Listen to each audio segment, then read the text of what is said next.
Hey everyone! In this video, I'm going to show you how to transfer your Google Drive files to another account. Let's get into it. First, group your files into one folder. Create a new folder in your main account and move all the files you want to transfer into that one folder. Give the folder a simple name so you can find it quickly on your screen.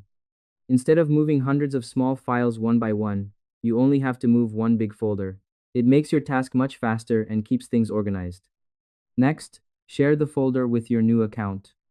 Right-click on your new folder and select the option to share it with your other email address. Type in your second email address and make sure the setting is set to editor for the share. By making the second account an editor, you are giving it the power to change the files.